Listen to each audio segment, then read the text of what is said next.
Neste momento, Deus, através desta emissora, leva até você mais um programa de fé, com hinos, orações e uma palavra poderosa a seu favor. Fé para vencer o mundo. Somente crer, somente crer, tudo é possível, somente crer, somente crer, somente crer, tudo é possível, somente crer.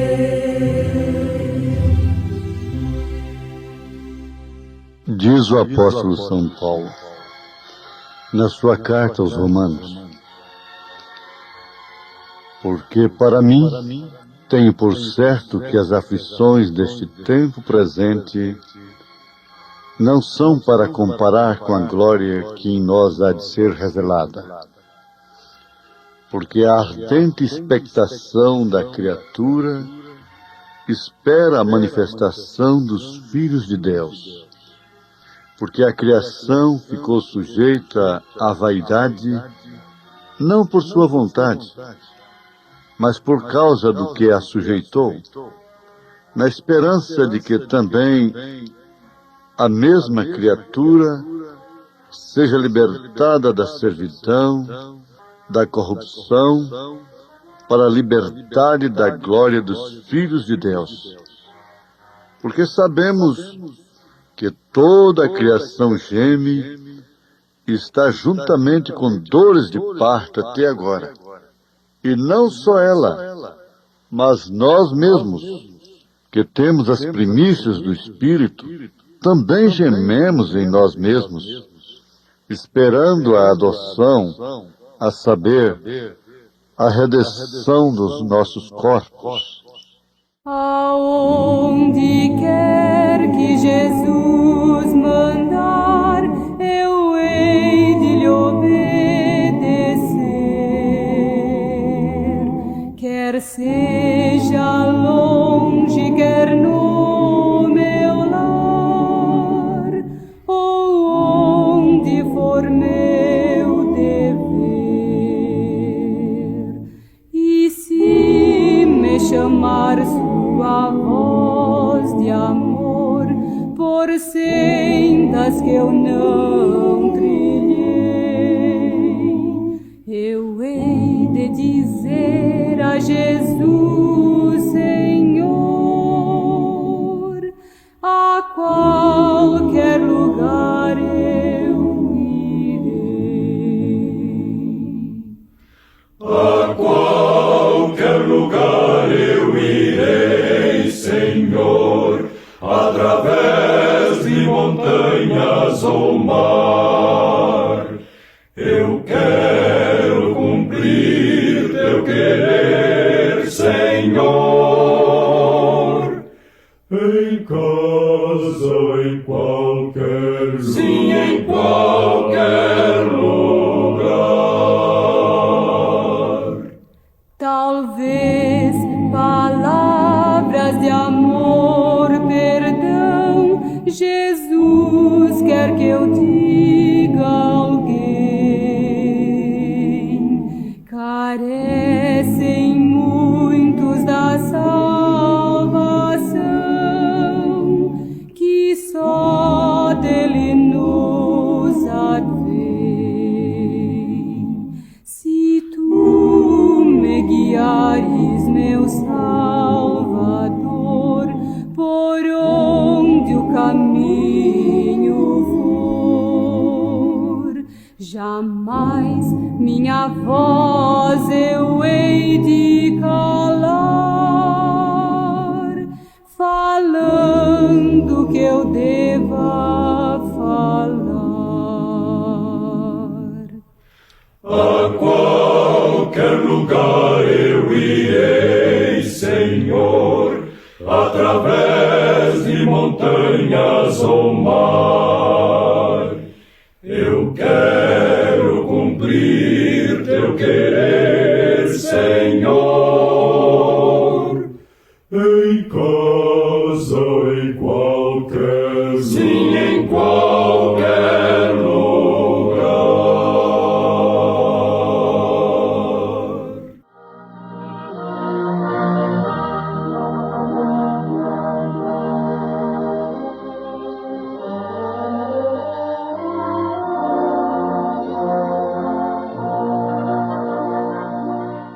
Ouvintes,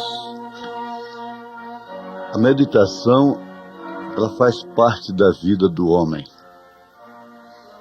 Isso de um modo geral. Todo ser humano depende da reflexão. O próprio inocente, a criança, tem reflexão. Às vezes a mãe pensa, meu filhinho está tristinho, ele está ali caladinho. Ele tem a reflexão infantil. O adolescente tem a reflexão adolescente. E, por certo, é claro, lógico, que o homem, quando atinge a idade da maturidade, ele tem que ter a reflexão, a maturidade. Aqui, no Evangelho segundo São João, capítulo 17, nós temos a oração do próprio Senhor Jesus Cristo, chamada a oração sacerdotal. Não tem oração mais perfeita, mais completa do que esta. E Jesus disse, dei-lhes a tua palavra, e o mundo os aborreceu, porque não são do mundo, assim como eu não sou do mundo. Não peço que os tire do mundo, mas que os livres do mal. Não são do mundo como eu do mundo não sou. Santifica-os na verdade, a tua palavra é a verdade. Assim como tu me enviaste ao mundo, também eu os enviei ao mundo. Voltemos ao poder da meditação. É necessário que se medite em relação à vida eterna. É necessário que se medite, que tenha reflexão sobre a vida após morte. O homem tem que parar para isso, porque ele medita sobre seus negócios, reflete sobre o dia de amanhã. O jovem ainda reflete, medita sobre o seu futuro, pretende se formar, ou ser um fazendeiro, um técnico em qualquer coisa, de acordo com sua vocação. Mas o próprio Senhor Jesus Cristo faz uma advertência, recomenda que nós devemos buscar, em primeiro lugar, o reino de Deus. Isto quer dizer refletir, meditar sobre o reino de Deus. Porque o que viria a aproveitar o homem, ganhar o mundo inteiro, se viesse perder a sua alma? Nós não temos um versículo na Bíblia que diz que a alma vale mais que o mundo todo. Já me perguntaram por isso. Não. Mas a dedução bíblica é esta, que a alma vale mais do que o mundo todo. Quando Jesus perguntou isto, fez essa pergunta, uma pergunta que adverte, que precisa ser refletida, você precisa meditar sobre ela. Ele disse exatamente que a alma vale mais do que o mundo todo, porque quando ele pergunta, O que aproveita o homem ganhar, granjear o mundo todo, se vier perder a sua alma? Então a sua alma vale mais do que o mundo todo. Porque depois que a pessoa parte daqui, estando com Cristo, se fosse-lhe oferecida a oportunidade, suponhamos que ela tenha sido pobre aqui, como Lázaro, agora lhe dá a oportunidade de voltar, de ser a pessoa que teria o mundo todo, tudo em suas mãos. Ela diria: não, eu não quero. Eu não troco isto por esse mundo todo, porque eu já conheço a glória. Eu conheço uma outra vida. Foi exatamente o que Jesus fez. Ele não fez a barganha com Satanás exatamente por causa disso. Porque ele já conhecia a glória. Ele, como Deus, ele já conhecia a glória antes. Então ele não podia trocar pela glória do mundo. Porque a glória do mundo neutraliza a fé. Você vê que a glória terrena neutralizou a fé de Ló. Mas não neutralizou a fé de Abraão. Por quê? Exatamente por causa disto. Porque Abraão não olhou para a glória terrena, para a glória do mundo, mas sim para a glória de Jerusalém. Pela fé, ele peregrinava em busca da Jerusalém, até que ele veio a encontrá-la quando Jesus morreu e foi lá embaixo e buscou a todos eles. Agora, prestemos atenção, isto quer dizer, meditemos nisto. Isso é para a criança, para o adolescente, para o jovem, para o adulto. E o velho, então? É necessário que medite, tenha isso como necessidade primordial. É a cabeça da lista. É Deus primeiro. Em primeiro lugar, porque você pondo Deus em primeiro lugar, você está pondo a sua vida eterna em primeiro lugar. Não é que Deus seja um egoísta e quer ter o primeiro lugar simplesmente para benefício próprio. Não, não é assim. Assim é com os homens. Deus quer que você o coloque em primeiro lugar, porque isso significa você em primeiro lugar. Isto quer dizer, significa a sua alma, a sua vida eterna em glória, em primeiro lugar. Então, Jesus Cristo declarou nesta oração que os seus não são do mundo, como ele não era do mundo. Ele desejou realmente e orou, e isto veio acontecer, vai acontecer, que todos os seus conhecerão a glória. Um irmão que gostava muito de caçar com o profeta desta era, diz para ele: irmão Brennan, no milênio nós vamos caçar? Ele diz: não, no milênio nada vai morrer. Você quer uma comparação exata sobre o milênio? Irmão, pense um pouquinho. Se você tivesse sido um porco e depois você tivesse sido transformado em homem, em um ser humano, você gostaria de voltar a ser aquele porco? É claro que não. É claro que não. Agora ele usou essa ilustração grosseira para mostrar o que é realmente o milênio, o que é a vida com Cristo. Então, O profeta diz, agora você multiplica milhões de vezes, dentro da lei da relatividade, entre o homem se tornar porco, voltar para o chiqueiro. Você multiplica isso milhões de vezes.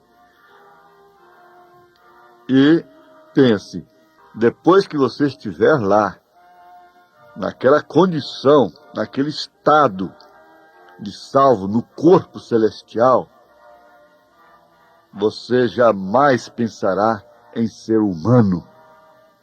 Isso multiplicado milhões de vezes, relativamente falando, em relação ao humano, transformar em um porco. Veja que grandeza! Não dá, a mente humana não dá para conceber. Ela não pode admitir, ela não pode assimilar a mente humana. Olha, é constatado isso cientificamente que o homem não usa nem 10% da sua mente. O homem que usa 10% da mente é um excepcional, um superdotado. Agora você já pensou 100%? Não é nesse corpo. Paulo disse, mas nós temos a mente de Cristo. Porque Cristo usa 100% de sua mente. Ele é Deus. E em corpos glorificados, nós também teremos a mesma capacidade. Por isso não vamos estar sujeitos ao tempo, ao espaço, à idade, não é? Não vamos nos envelhecer. Se o homem conseguisse usar 100% da mente dele dentro da dimensão humana, o que é impossível, ele não morreria, simplesmente não morreria. Ele não envelheceria, não adoeceria, não estaria sujeito a transporte, se transportaria pelas ondas, o que eles querem fazer. A grandeza disso não tem tamanho.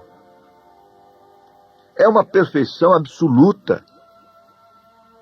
Agora, nós temos a mente de Cristo, dentro da dimensão humana, o suficiente, que é em porção, é como penhor. Isso quer dizer o Espírito Santo, o penhor do Espírito. Aí que vai se cumprir aquilo, quem tem, ser-lhe é dado, quem não tem, até o que tem lhe será tirado. Esse que será tirado é aquilo que é em parte de 1 Coríntios 13, são os dons, que tem em parte, e eles confundem aquilo como o Espírito Santo mesmo. Mas quem tem o penhor é como a viúva, que já tinha um pouquinho de azeite, tinha um pouquinho de farinha, então aquilo foi multiplicado. Ela tinha, por isso foi dado a ela. Mas ela tinha o real. Ela tinha uma porção, mas verdadeira, autêntica, a porção física da coisa. Não era um dom apenas. Não era coisa que era em parte em porção, mas não em matéria. Nós temos a porção em matéria do Espírito o suficiente para vivermos como cristãos aqui. Mas então receberemos a plenitude da divindade, porque nós somos corpo de Cristo. E no corpo de Cristo habita corporalmente toda a plenitude da divindade. Agora é 100% para aquilo, porque nessa vida aqui, na dimensão humana, é em parte. Em parte conhecemos, em parte. E o que é em parte será aniquilado. 1 Coríntios 13, havendo profecias, havendo línguas, serão aniquiladas, quando vier o que é perfeito, o que é absoluto, o amor ágape. Isso é profundo, isto causa segurança, e é exatamente isso que nos traduz o testemunho dos profetas. Gente, se há falsos profetas, é porque há verdadeiros profetas. Se a Bíblia fala do falso profeta no singular, é porque teria que haver o profeta verdadeiro no singular. A Bíblia fala dos falsos profetas no plural. os falsos profetas. E a Bíblia fala dos verdadeiros profetas. Um pregador é um profeta. Na língua inglesa se entende um pregador como um profeta. É a boca de Deus falando ao povo. Esse é um profeta, é aquele que fala no lugar de Deus, que tem um ofício para falar ao povo. Ele é homem como os demais, sujeito às mesmas paixões, rodeado de fraquezas, mas tem um ofício sobre ele. Por isso você deve respeitar a todos os pastores, sem exceção de qualquer igreja, de qualquer religião. Você tem que respeitar o padre. Respeitar, porque existe um ofício sobre aquele homem. Você não vê como Davi respeitou a Saul? Por causa da unção. Ele cortou a orla do seu vestido e aquilo lhe doeu o coração depois. Porque Davi tinha erros terríveis na sua vida, mas tinha um coração segundo Deus. Então por que nós precisamos do testemunho dos profetas? Porque isso é que forma o fundamento da igreja. Já não é só mais o mar, a árvore, o zodíaco, agora é a palavra falada. Os anjos atentaram para isso, mas isso tinha que ser através do homem, rodeado de fraquezas. Então, se há uma nota falsa, é porque há uma verdadeira. É preciso meditar, refletir. O ouro é maleável, o latão não, o bronze não. Mas o ouro é maleável. Ele pode ser moldado. Nós não podemos ser rígidos. Um material rígido. Nós temos que ser flexíveis para assim sermos moldados por Deus. Flexíveis em relação ao bem, em relação ao espírito. Quantos que foram rígidos em relação aos profetas, eles estavam sendo rígidos em relação a Deus. Por isso rejeitaram a Deus. Quem rejeita a vós, a mim me rejeita, disse Jesus. Minha irmã, meu irmão, o Senhor te abençoe com o testemunho do profeta, com o testemunho dos profetas e do profeta. Você recebendo o testemunho dos profetas, que por sua vez recebem o testemunho do profeta, você estará totalmente livre, guardado do testemunho dos falsos profetas e do falso profeta, porque ele é anticristo, falso profeta e besta. Deus te abençoe com sua saúde, a bênção da palavra esteja no seu coração, na sua vida, com o testemunho dos profetas de Deus. Em nome de Jesus Cristo. Amém.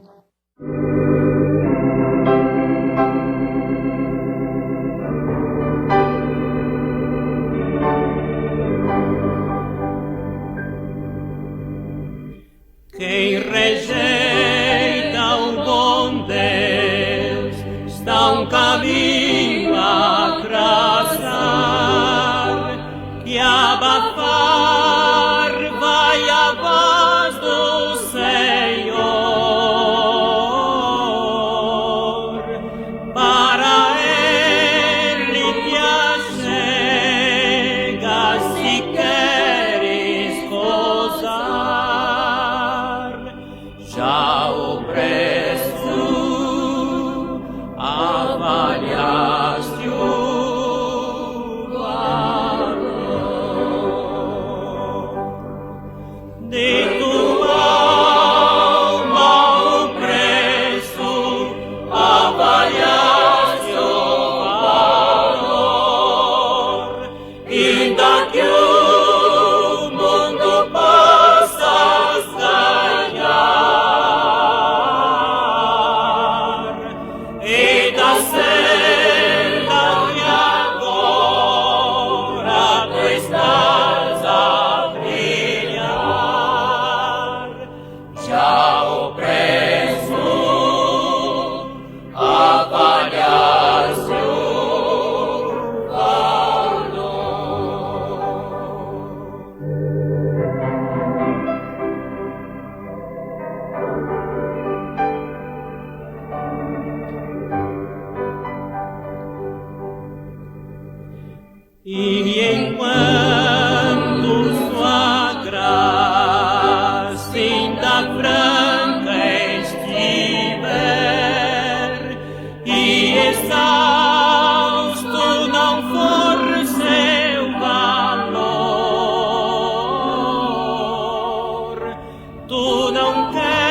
Quem rejeita o bom Deus está um caminho a traçar, que abafar vai a voz do Senhor,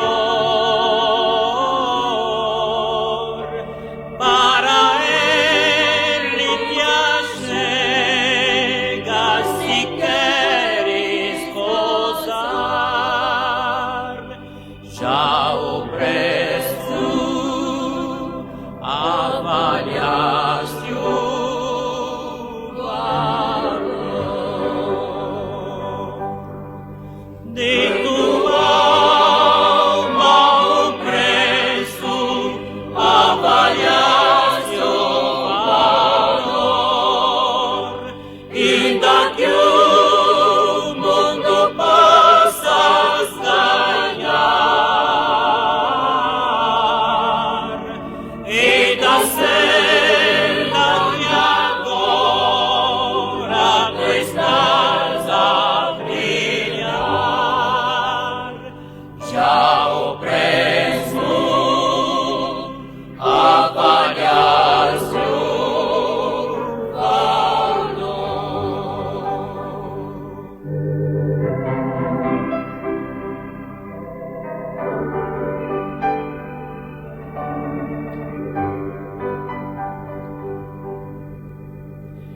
E enquanto sua graça ainda franca estiver, e exausto não for seu valor, tu não queres chegar ao teu Deus e dizer: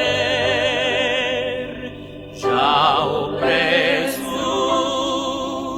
avaliei o valor